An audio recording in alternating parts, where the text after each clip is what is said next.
Well, let me begin by referring to something that I've already discussed. That is, if it is correct, as I believe it is,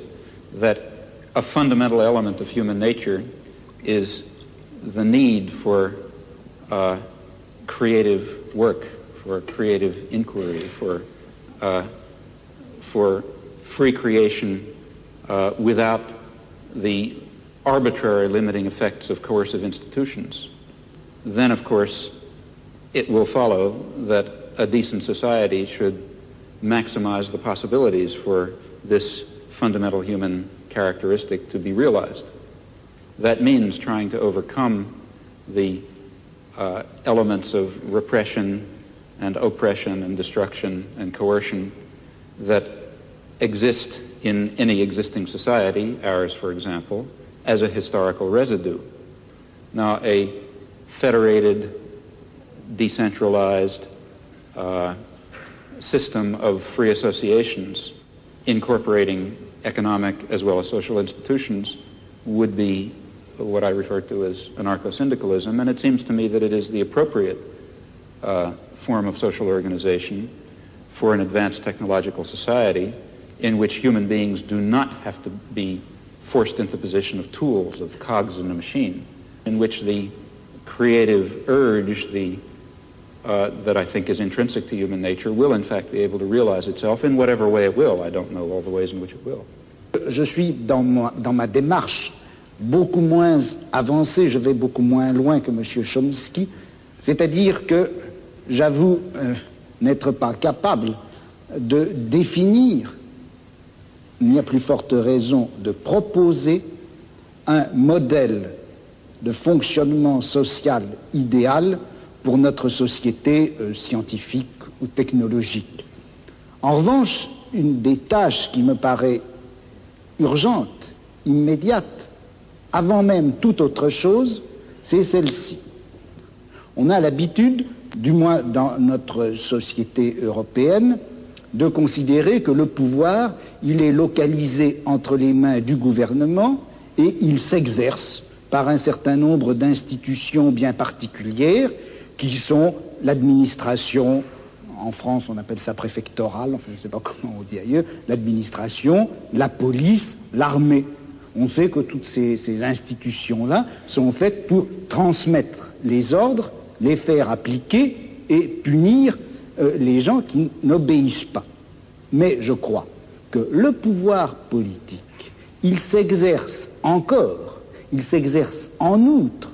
de plus, par l'intermédiaire d'un certain nombre d'institutions qui ont l'air comme ça de n'avoir rien de commun avec le pouvoir politique, qui ont l'air d'en être indépendantes et qui ne le sont pas. On sait bien que l'université, d'une façon générale, tout le système scolaire, qui en apparence est fait simplement pour distribuer le savoir, on sait que cet appareil scolaire est fait pour maintenir au pouvoir une certaine classe sociale et exclure des instruments du pouvoir toute une autre classe sociale. Quelque chose comme la psychiatrie, qui en apparence aussi n'est destinée qu'au bien de l'humanité et à la connaissance des psychiatres, la psychiatrie est encore une certaine manière de faire peser un pouvoir politique sur un groupe social. La justice également. Bon, et il me semble que la tâche politique actuelle dans une société comme la nôtre, c'est de critiquer le jeu des institutions apparemment les plus neutres et les plus indépendantes, de les critiquer, de l'attaquer de telle manière que la violence politique qui s'exerçait obscurément en eux surgisse et pour qu'on puisse lutter contre elle. À vouloir tout de suite, enfin si on cherche tout de suite à donner le profil et la formule de la société future, sans avoir bien fait la critique de tous les rapports de violence politique qui s'exercent dans notre société, on risque de les laisser se reconstituer, même à travers des formes aussi nobles, apparemment aussi pures que celles du syndicalisme anarchiste. Yes, I would certainly agree with that, not only in theory but also in action. That is, there are two intellectual tasks. One, and the one which I was discussing, to try to create the vision of a future just society. Another task is to understand very clearly the nature of power and oppression and terror and destruction in our own society.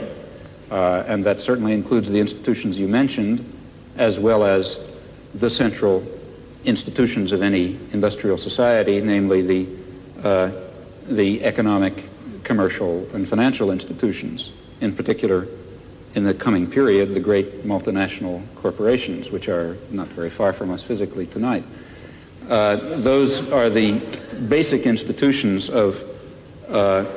oppression and coercion and autocratic rule that appear to be neutral. After all, they say, well, we're subject to the democracy of the marketplace.